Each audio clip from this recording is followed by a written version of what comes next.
आज हम बात करेंगे यहाँ पे उत्तराखंड जनगणना के बारे में। दोस्तों आज का काफी महत्वपूर्ण टॉपिक है क्योंकि आज मैं आपको उत्तराखंड के जनगणना के साथ उत्तराखंड का जनघनत्व और उत्तराखंड की साक्षरता दर, इसकी सारी जानकारियां इसी वीडियो में दूंगा। और दोस्तों पूरा बोर्ड के माध्यम से आपको समझाऊंगा कि उत्तराखंड की जनसंख्या या उत्तराखंड की जनगणना दर क्या है। दोस्तों हम यहाँ पे 2001 और 2011 जनगणना के बारे में बात करेंगे, लेकिन आज मैं सबसे पहले आपको भारतीय जनगणना के बारे में कुछ महत्वपूर्ण तथ्य बताना चाह रहा हूं। उसके बाद फिर हम उत्तराखंड जनगणना के बारे में बात करेंगे।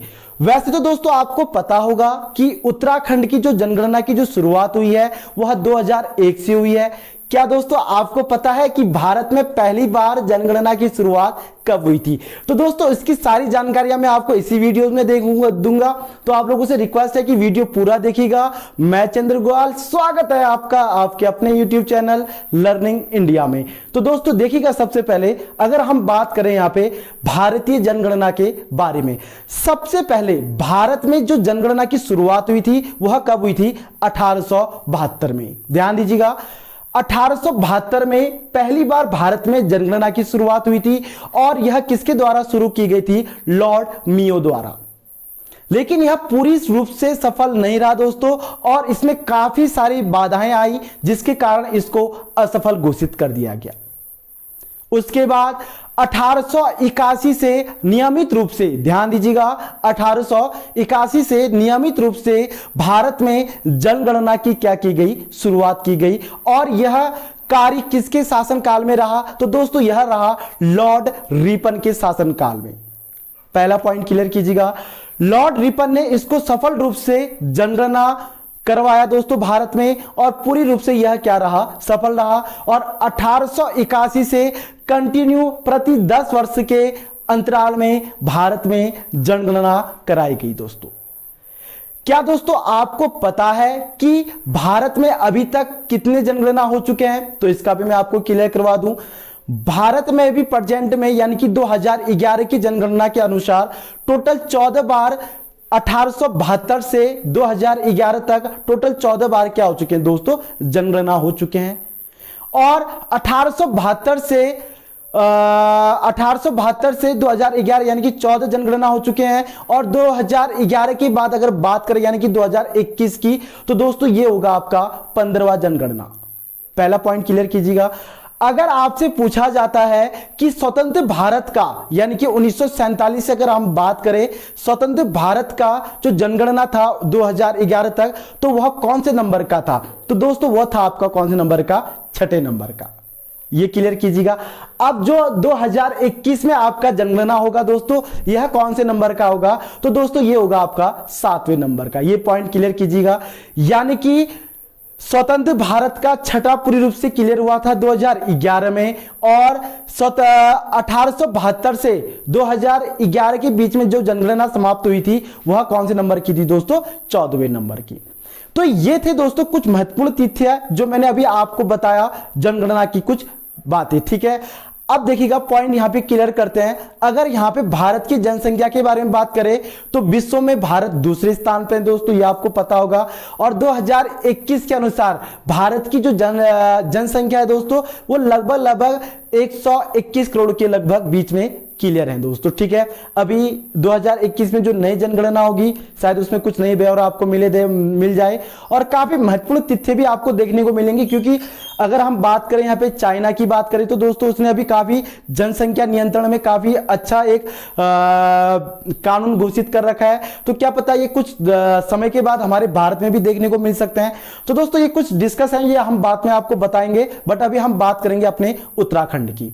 तो दोस्तों ये पॉइंट कैसा लगा आपको? पहले इसको क्लियर करते हैं। मैं आपको पूरा बोर्ड के माध्यम से समझाऊंगा कि जनगणना के अनुसार क्या क्या यहाँ पे तथ्य हैं और आपके एग्जाम में क्या क्या पूछे जाते हैं। पहला पॉइंट ध्यान दीजिएगा, अभी उत्तराखंड पीसीएस के फॉर्म निकलने वाले हैं दोस्तों, और पटवारी या ईटीसी हम उत्तराखंड पुलिस की बात करें तो काफी अच्छी विज्ञप्ति देखने को मिले हुए हैं। तो यूके एसएससी किस टाइप से आपसे पेपर करवाती है दोस्तों और कैसे क्वेश्चन पूछती हैं वो भी मैं आपको यहाँ पे क्लियर करवाऊंगा। तो दोस्तों देखिएगा, अगर मैं यहाँ पे उत्तराखंड की बात करूं तो उत्तराखंड का अभी मैं प्रेजेंट में बताऊं 2011 में उत्तराखंड की जो जनसंख्या है दोस्तों वह है 1,86,286,292। ध्यान दीजिएगा, 1,86,292 अभी 2011 के अनुसार उत्तराखंड की जनसंख्या है। पहला पॉइंट तो ये क्लियर हो गया। अब मैं आपको यहां पे बोर्ड के माध्यम से समझाऊंगा कि उत्तराखंड की जो जनसंख्या दर है दोस्तों वो किस टाइप से है, और उत्तराखंड की जनसंख्या घनत्व इसके बारे में भी डिस्कस करेंगे। साथ में उत्तराखंड की साक्षरता दर, ध्यान दीजिएगा, उत्तराखंड की साक्षरता दर जो है उसके बारे में भी मैं आपको यहां पे क्लियर कराऊंगा। तो दोस्तों वीडियो पूरा देखिएगा ताकि आपको समझ में आए कि कैसे आप लोगों ने तैयारी करनी है। तो दोस्तों लेके चलते हम आपको बोर्ड के साथ। तो दोस्तों देखिएगा, सबसे पहले अगर हम बात करें यहां पे उत्तराखंड की जनगणना, ध्यान दीजिएगा 2001 और 2011। पहला पॉइंट तो आपने ये क्लियर करना है कि 2001 और 2011 के अनुसार उत्तराखंड की जनसंख्या दर क्या रही दोस्तों, और 2001 का जनगणना कैसा रहा। तो दोस्तों मैं आपको बता दूं, 9 नवंबर 2000 को जब उत्तराखंड बना दोस्तों तो उसमें काफी चीजें बाधाएं आने लगी, काफी दिक्कतों का सामना करना पड़ा था, जिसके कारण हमारे यहाँ पे ना तो जनसंख्या दर काफी खास रही दोस्तों और ना ही जनसंख्या घनत्व ज्यादा खास रही। लेकिन मैं यहाँ पे आपको पॉइंट वाइज क्लियर करवाऊंगा जो हमारे एग्जाम से ज्यादा महत्वपूर्ण है, क्योंकि एग्जामों में जो क्वेश्चन पूछे जाते हैं वो कैसे पूछे जाते हैं दोस्तों, इसके बारे में पहले हम यहाँ पे चर्चा करेंगे। तो देखिएगा, सबसे पहले 2011 जनगणना के अनुसार अभी मैंने आपको बताया था कि 1,86,292 उत्तराखंड की क्या है दोस्तों जनसंख्या है। पहला पॉइंट तो क्लियर करना है, और यह किसके अनुसार है, 2011 के अनुसार, और 2001 की ज्यादा खास नहीं रही दोस्तों, तो इसलिए मैं इसमें ज्यादा चर्चा नहीं करूंगा। आप लोगों ने जो याद करना है वो 2011 का करना है, जो 1,86,292 क्या है यहाँ की जनसंख्या दर है, कहां की, उत्तराखंड की दोस्तों। ठीक है, पहला पॉइंट।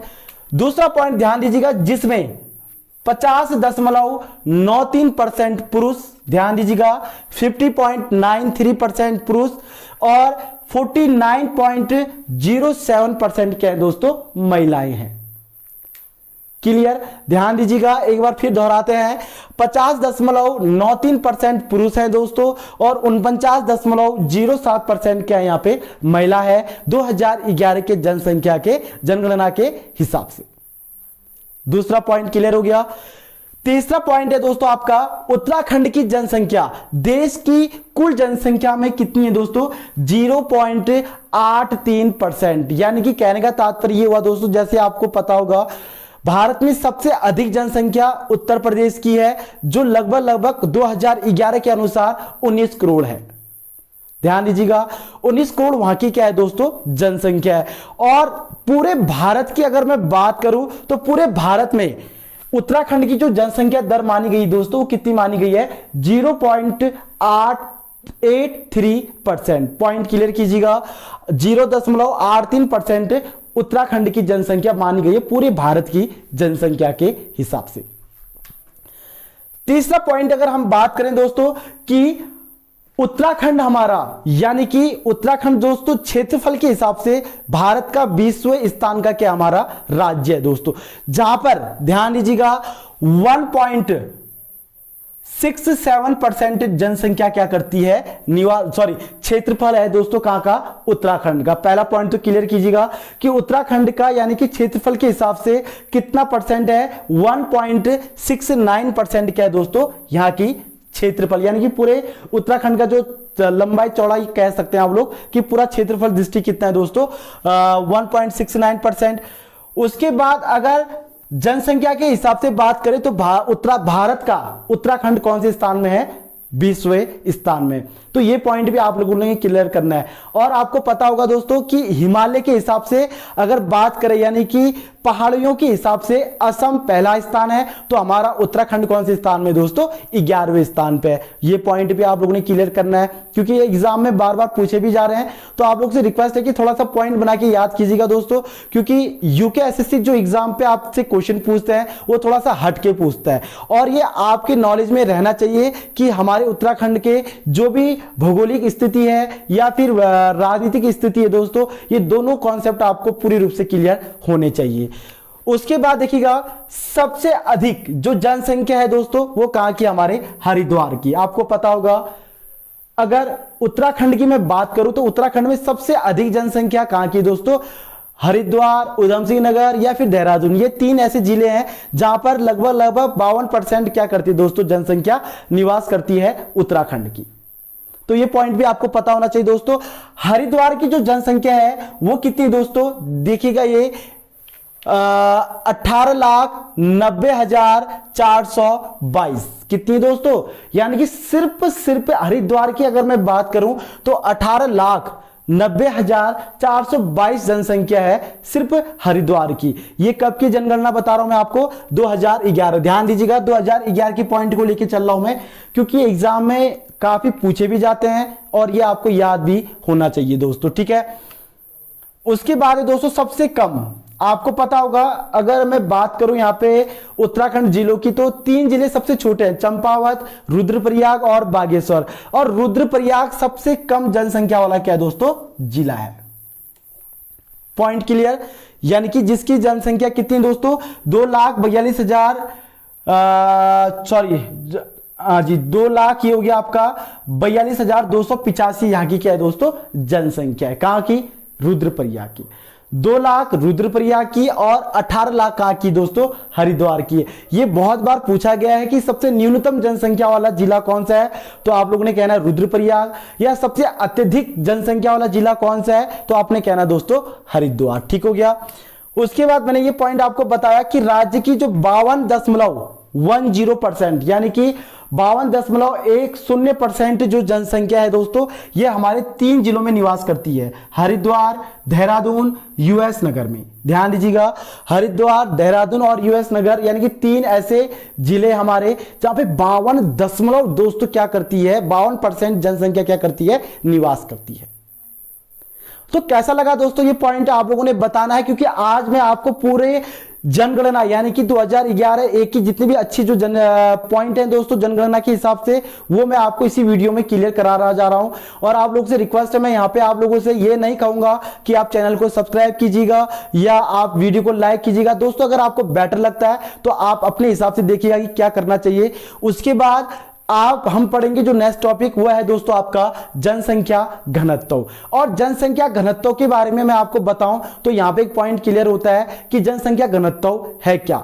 जनसंख्या घनत्व प्रति किलोमीटर की दर से जितनी जनसंख्या रहती है दोस्तों, उनका एवरेज जो जनसंख्या है उसी को हम बोलते हैं क्या, जनसंख्या घनत्व। तो यहां पे दूसरा अब मैं पॉइंट यहां पे क्लियर करवा रहा हूं, जनसंख्या घनत्व। दोस्तों यहां पे अब बात करेंगे हम जनसंख्या घनत्व के बारे में। जैसे कि मैंने अभी आपको बताया था कि यहां पे जनसंख्या रीजन क्या क्या रहा, और इसी के साथ अब हम बात करेंगे यहां पे जनसंख्या घनत्व में।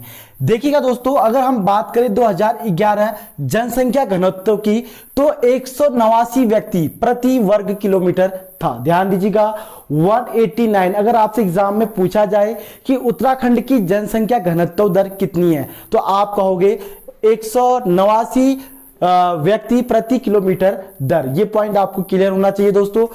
उसके बाद बात करें सबसे अधिक जनसंख्या घनत्व वाला जिला कौन सा है, पहला पॉइंट ध्यान दीजिएगा, सबसे अधिक जनसंख्या घनत्व वाला जिला कौन सा है, तो दोस्तों वह है आपका हरिद्वार जो 801 प्रति व्यक्ति किलोमीटर है। दोस्तों ध्यान दीजिएगा 801 है हरिद्वार की जनसंख्या घनत्व और 801 प्रति व्यक्ति किलोमीटर है दोस्तों। साथ में अगर हम बात करें 2001 की स्थिति तो 2001 की स्थिति में 613 व्यक्ति प्रति किलोमीटर था। तो पॉइंट क्लियर कीजिएगा आप लोग कि अगर हम बात करें हरिद्वार में 2011 के अनुसार 801 प्रति व्यक्ति किलोमीटर और 2001 में कितना था, 613 व्यक्ति प्रति किलोमीटर था। और सबसे कम जनसंख्या घनत्व किस जिले की है, तो दोस्तों वो है सबसे कम जनसंख्या घनत्व यह है दोस्तों आपका किसका, उत्तरकाशी। और उत्तरकाशी में 2011 के अनुसार प्रति व्यक्ति 41 व्यक्ति प्रति किलोमीटर दर था। दोस्तों ध्यान दीजिएगा 41 व्यक्ति प्रति किलोमीटर दर 2011 के अनुसार।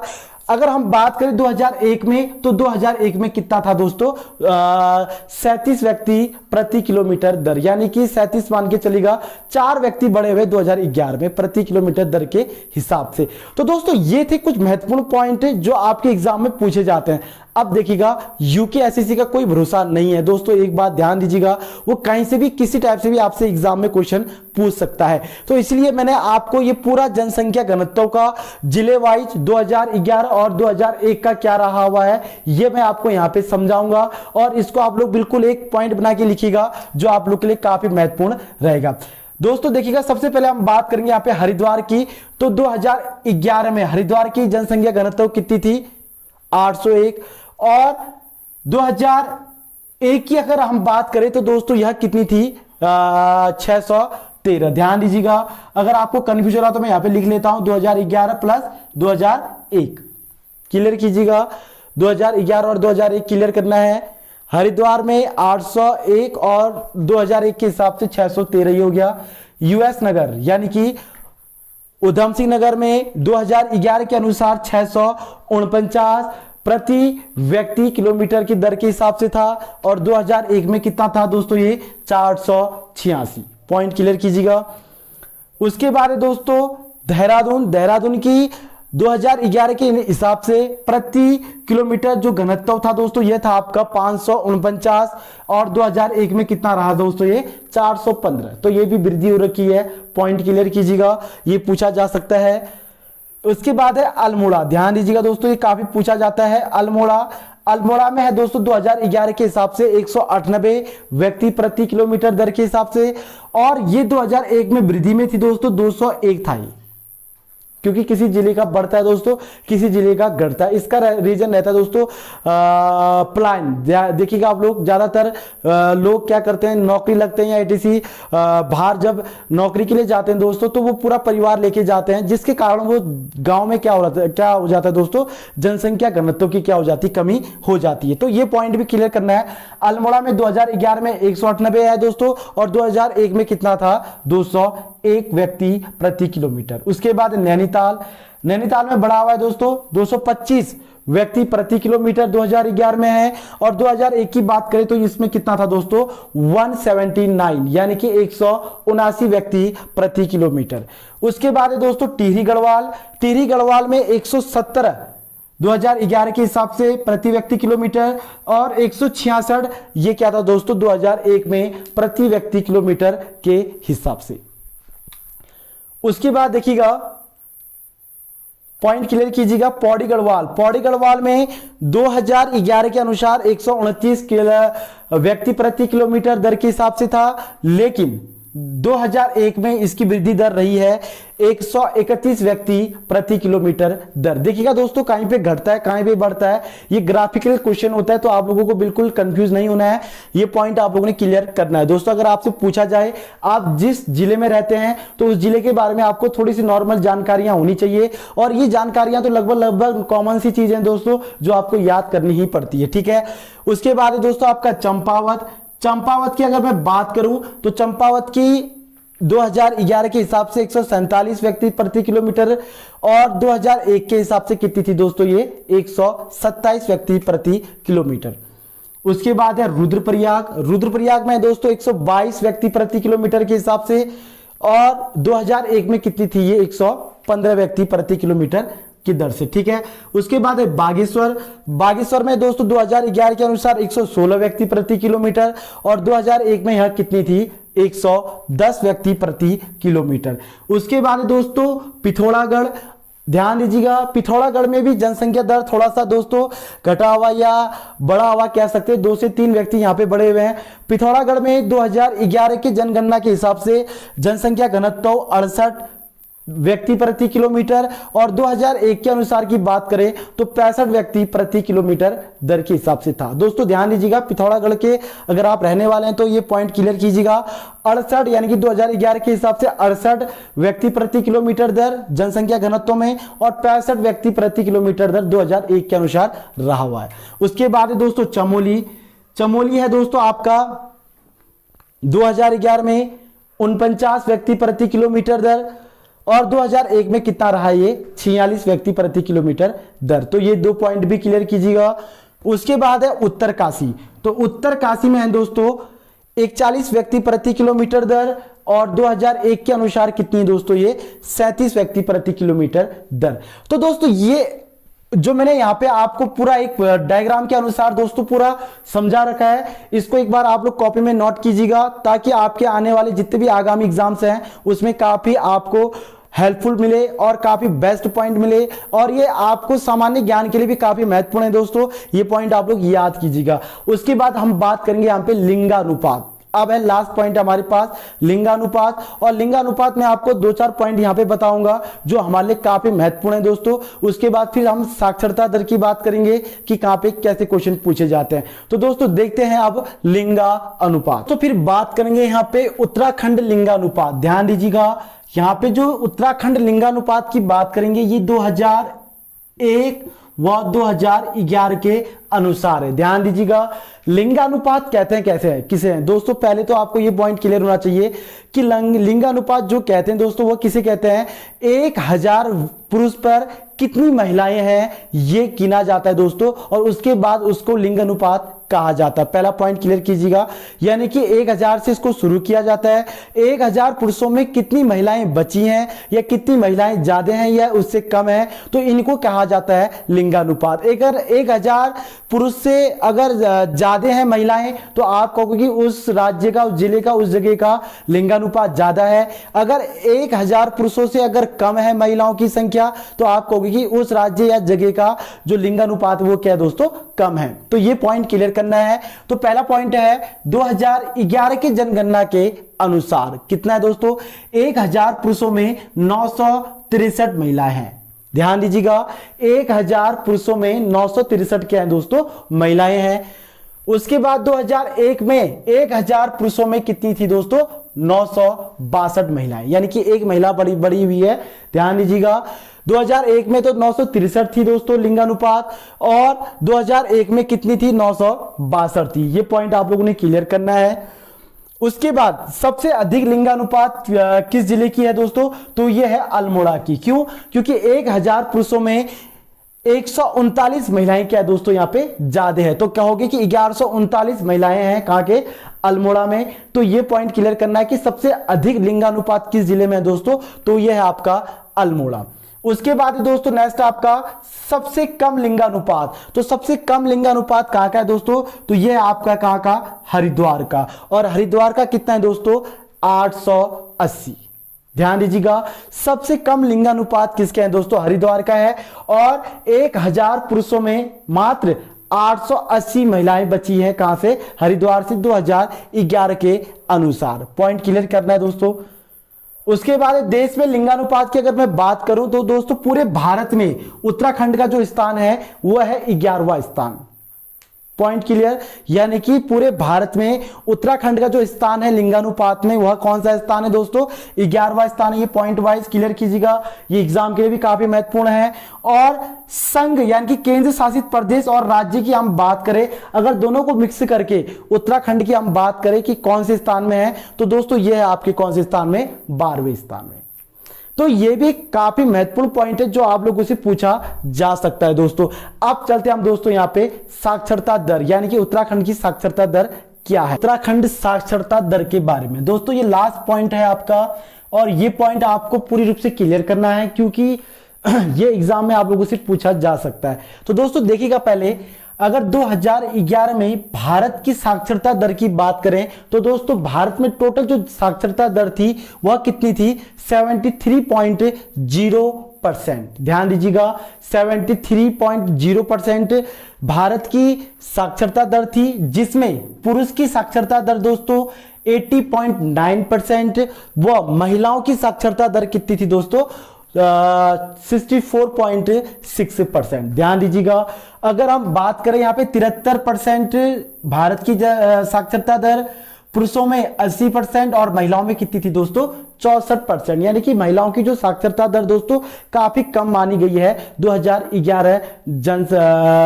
साक्षरता दर के हिसाब से। उसके बाद बात करें दोस्तों उत्तराखंड, यानी कि अपने उत्तराखंड की बात करें दोस्तों, तो उत्तराखंड में साक्षरता दर रही है 78.82%। ध्यान दीजिएगा 78.82% किसकी रही हुई है साक्षरता दर उत्तराखंड की, जिसमें पुरुष की साक्षरता दर रही है दोस्तों 87.40%, यानी कि 87.40%। और महिलाओं की मैं बात करूं दोस्तों, तो महिलाओं की बहुत बार पूछा गया है कि महिलाओं की साक्षरता दर कितनी रही है, तो 70.0%, यानी कि 70.0% क्या रही है दोस्तों महिलाओं की साक्षरता दर रही है। उसके बाद है दोस्तों आपका सबसे अधिक साक्षरता दर वाला जिला कौन सा है, तो सबसे अधिक साक्षरता दर वाला जो जिला है दोस्तों वह है आपका देहरादून। और देहरादून की जो साक्षरता दर है दोस्तों वह कितनी है 84.25%। ध्यान दीजिएगा 84.25% किसकी है दोस्तों देहरादून की। और सबसे कम जो साक्षरता दर है दोस्तों यह किसकी है यूएस नगर, यानी कि 73.10%। ध्यान दीजिएगा 73.10%। तो दोस्तों ये था पूरे उत्तराखंड का जनगणना का पूरा ब्यौरा जो मैंने अभी आपको यहां पे क्लियर करवाया है। अगर आपको वीडियो बेटर लगा है तो दोस्तों आप लोगों से रिक्वेस्ट है कि चैनल को ज्यादा से ज्यादा शेयर कीजिएगा, ज्यादा से ज्यादा वीडियो को शेयर कीजिएगा, और बेटर लगे तो दोस्तों लाइक और सब्सक्राइब करना बिल्कुल भी ना भूलिएगा, क्योंकि ऐसे ही वीडियोस के साथ मैं आप लोग को मिलता रहूंगा और काफी महत्वपूर्ण पॉइंट मैं आप लोग को यहाँ पे बताते रहूंगा। तो दोस्तों जय हिंद, जय भारत, जय उत्तराखंड।